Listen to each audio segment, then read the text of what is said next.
Hello हमारे प्यारे विद्यार्थियों एवं दोस्तों, आज एक बार फिर से प्राचीन भारत महामैराथन में एक बार आप सभी का स्वागत है। आज हम लोग महाजनपद काल के बारे में पढ़ेंगे। हम इस काल को दो पार्ट्स में पढ़ेंगे। आज हम लोग 20 या 21 क्वेश्चन पर डिस्कशन करेंगे, जो कि सब के सब क्वेश्चन प्रीवियस ईयर में पूछा गया है, यानी कोई ना कोई एग्जाम में पूछा गया। खास करके आपका पूछा गया है पीसीएस में पूछा गया है। क्या में? पीसीएस, ठीक ना, पीसीएस में पूछा गया है, स्टेट पीसीएस में, ठीक ना। और एसएससी में दो एग्जाम में अधिक पूछा गया, स्टेट पीसीएस एंड एसएससी। तो बात करते हैं, आज का पहला क्वेश्चन हमारा है उसका। तो महाजनपद काल के पहले समझ लेते हैं। तो महाजनपद काल जो था 600 बीसी से 325 बीसी तक रहा है। कब तक रहा है? 600 बीसी से 325 बीसी तक। तो आज का पहला क्वेश्चन है हमारा कि किस शासक ने गंगा एवं सोन नदी के संगम पर पाटलिपुत्र नगर स्थापित किया था? तो ये हो जाएगा उदयन। कौन हो जाएगा जी? उदयन ने। कौन किया था? उदयन। उदयन ने गंगा एवं पाटलिपुत्रा के संगम पर एक शहर बनाया था, जिसका नाम रखा गया पाटलिपुत्रा या पाटलिपुत्र कह सकते हैं, ठीक ना। इन्होंने एक और काम किए थे। क्या काम किए थे भाई? तो इन्होंने अपने पिताजी को मार दिए थे, ठीक ना। अपने पिताजी को क्या करते? मार कर और राजगद्दी पर बैठे थे। एक और काम किए कि इन्होंने पाटलिपुत्रा को अ, राजधानी बनाया मगध का। इन्होंने क्या किए? पाटलिपुत्रा को मगध का राजधानी बनाया। तो ये दो काम इनका जाना जाता है। सेकंड क्वेश्चन आज का हमारा, सेकंड क्वेश्चन है 323 ईस्वी पूर्व में सिकंदर महान की मृत्यु हुई थी। कहाँ पर हुई थी? तो ये बेबीलोन में हुआ था जी। कहाँ हुआ था? बेबीलोन में हुआ था, ठीक ना, बेबीलोन में। नेक्स्ट क्वेश्चन है जी, हाँ, सिकंदर के बारे में थोड़ा चर्चा कर लेते हैं हम लोग। तो सिकंदर की चर्चा कर ले तो सिकंदर को ऐसा बोला जाता है कि जो लगभग सभी देशों पर उस समय जितने भी देश खोज हो चुके थे उस पर विजयी पा लिया था। और उसी विजय अभियान के दौरान सिकंदर ने भारत पर आक्रमण किया। कहाँ किया? भारत पर आक्रमण किया। जिस समय भारत का राजा कौन था उस समय? तो थे नंद, सॉरी, पहले वंश कौन सा था? तो वंश था नंद वंश। कौन था जी? नंद वंश। और नंद वंश के समय राजा कौन था जी? तो घनानंद था। नंद वंश के समय राजा कौन था उस समय? घनानंद था, याद रखिए, घनानंद था, ठीक ना। और इसमें बोला जाता है कि सिकंदर भारत पर पूरी तरह से अटैक नहीं कर पाता है। और एक पोरस नाम के राजा रहते हैं और सिकंदर, दोनों के बीच में झेलम नदी पर एक युद्ध होता है, जिसका हाइड एंड स्पीच युद्ध के नाम से जाना जाता है। तो चलिए आज का नेक्स्ट क्वेश्चन चर्चा करते हैं।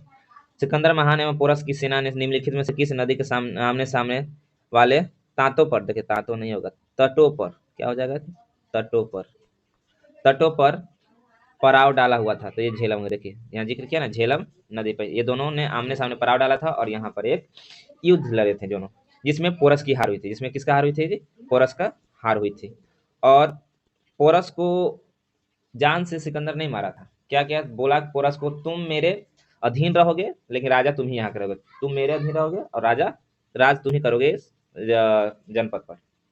नेक्स्ट है क्वेश्चन कि किस प्रकार का मृत भांड भारत में द्वितीय नगरीकरण या शहरीकरण के प्रारंभ का प्रतीक माना जाता है? तो ये है जी आपका उत्तरी काले पॉलिशकृत बर्तन। कौन जो है हो जाएगी? उत्तरी काले पॉलिशकृत बर्तन, जिसको कहा जाता है शॉर्ट में NBPW भी कहा जाता है। तो नेक्स्ट क्वेश्चन है, पाली ग्रंथ में गांव का मुखिया को क्या कहा जाता था? तो कहा जाता था ग्राम भोजक। क्या कहा जाता था? ग्राम भोजक। पाली ग्रंथों में गांव का मुखिया क्या कहा जाता था जी? तो ग्राम भोजक कहा जाता था। नेक्स्ट है, उज्जैन का प्राचीनतम नाम क्या है जी? तो अवंतिका है। क्या है जी? अवंतिका। उज्जैन का प्राचीनतम नाम अवंतिका है।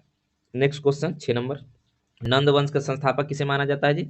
महापदम नंद को माना जाता है। किसे माना जाता है? महापदम नंद का। इन्होंने ही नंद वंश का स्थापना किए थे। महापदम नंद ने ही नंद वंश के स्थापना किए थे, ठीक ना।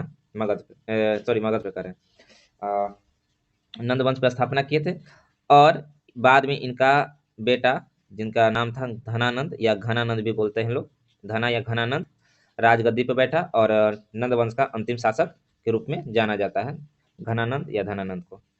नेक्स्ट क्वेश्चन है, मगध का प्रथम राजधानी कौन था? मगध का प्रथम राजधानी राजगृह था या गिरिब्रिज? कौन था जी? राजगृह या गिरिब्रज था, ब्रिज, सॉरी, गिरिब्रज था।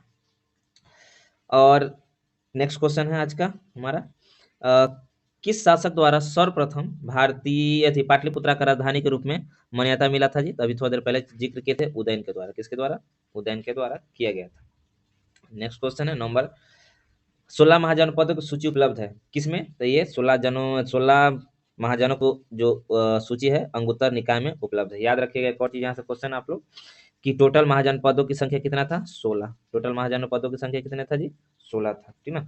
उस टोटल 16 के जो चर्चा की गई है किसमें की गई है? अंगुत्तर निकाय में किया गया है। नेक्स्ट क्वेश्चन है मगध का कौन सा राजा सिकंदर महान का समकालीन था? देखिए दिया ना, कौन सा राजा था? घनानंद। घनानंद। समकालीन का मतलब क्या होता है? समकाल, यानी कि जिस काल में सिकंदर राजा था उसी काल में भारत की ओर या मगध के राजा कौन था? घनानंद था। उसी को समकालीन बोलते हैं, यानी बराबर बराबर समय में। नेक्स्ट क्वेश्चन है कि प्रथम मगध साम्राज्य का उत्कर्ष किस सदी में हुआ था? तो ये हुआ था 6ठी सदी में। कब हुआ था जी? 6ठी सदी में हुआ था। नेक्स्ट क्वेश्चन है अभिलेख साक्ष्यों से, साक्षी नहीं यार, साक्ष्यों क्या हो जाएगा? साक्ष्यों से प्रकट होता है कि नंद राजा के आदेश से एक नहर खोदी गई थी। ये कहाँ था जी? तो ये नंद जो राजा के आदेश से खोदा गया नहर था वो कलिंग में था। कहाँ था जी? कलिंग में। कहाँ पर था? कलिंग में। और कलिंग के जो महान शासक या राजा कहा जाता है खारवेल को माना जाता है। किसको? खारवेल को। खारवेल को। और खारवेल और अशोक के बीच में एक युद्ध होता है जिसको कलिंग युद्ध के नाम से भविष्य में जाना जाता है। कलिंग को मिलाने के लिए ऐसा करते हैं अशोक ने, बट होता नहीं है, होता नहीं है। नेक्स्ट क्वेश्चन, बहुत प्रयास के बाद लास्ट में मगध थे अशोक ने बहुत प्रयास किया मगध के कलिंग को लोगों को बहुत प्रताड़ित किया अशोक ने कुछ, और वहाँ लाखों लोग की संख्या में लोग मारे गए कलिंग में। और इसके बाद अशोक ने कसम खाया कि आज के बाद हम ये युद्ध मारपीट छोड़ते हैं, और उन अशोक ने साथ में अपना लिया कौन सा? तो बौद्ध धर्म अपना लिया। कौन सा धर्म अपना लिया? बौद्ध धर्म अपना लिया, ठीक ना। और उन्होंने एक स्लोगन दिया, उसका नाम था क्या जी? तो उसका नाम था नाम था, याद आएगा तो चर्चा करेंगे आगे। नेक्स्ट क्वेश्चन देखते हैं। नेक्स्ट क्वेश्चन है हमारा कि सबसे शक्तिशाली महाजनपद कौन था जी? तो सबसे शक्तिशाली महाजनपद था मगध। कौन था? मगध था सबसे शक्तिशाली महाजनपद। टोटल 16 महाजनपद, उसमें से सबसे शक्तिशाली जो था महाजनपद मगध था। मगध पे सबसे जो पहला राजा बैठा था वो हर्यक वंश के राजा बैठा था। कौन? हर्यक राजा बैठा था। कौन जी? हर्यक वंश के राजा बैठे थे, याद रखिए। कौन वंश के? हर्यक वंश के राजा बैठे थे। हर्यक वंश के राजा, जिसका नाम क्या था जी? बिम्बिसार। बिम्बिसार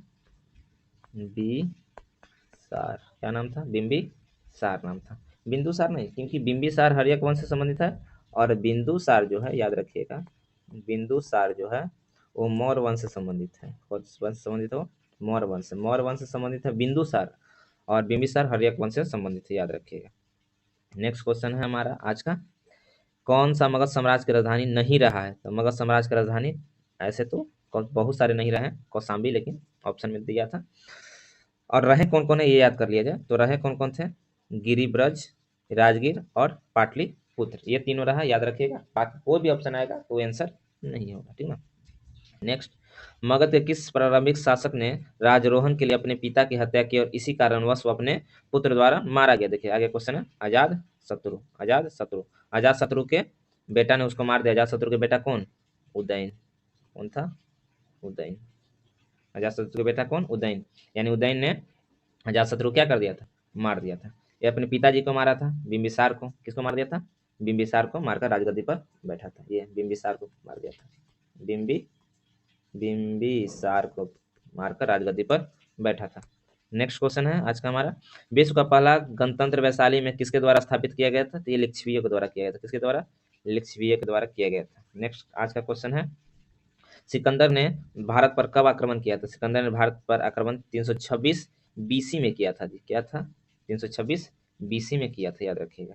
नेक्स्ट क्वेश्चन है, नंद वंश का अंतिम सम्राट किसे माना जाता है? हम लोग चर्चा कर चुके हैं ऊपर, घनानंद को माना जाता है। किसको माना जाता है?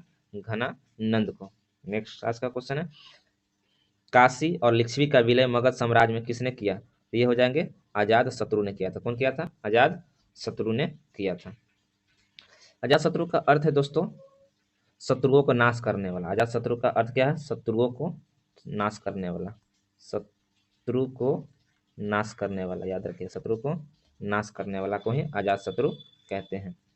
नेक्स्ट, उग्रसेन के नाम से किसे जाना जाता है? तो उग्रसेन के नाम से महापद्म नंद को जाना जाता है। उग्रसेन के नाम से किसे जाना जाता है? महापद्म नंद के नाम से जाना जाता है। उग्रसेन का मतलब क्या होता है जी, समझते हैं। तो उग्रसेन का मतलब होता है जिसके पास बहुत बड़ा सेना होता है, उसे क्या कहते हैं? उग्रसेन। उग्रसेन, बहुत बड़ा सेना इसके पास था, स्थायी। इनके पास स्थायी बहुत बड़ा सेना था, इसी वजह से इसको कहा जाता था उग्रसेन के नाम से जाना जाता था। आज के लिए इतना ही, तब तक के लिए जय हिंद। आप लोग को अच्छा लगे तो लाइक, सब्सक्राइब और शेयर जरूर करें। धन्यवाद।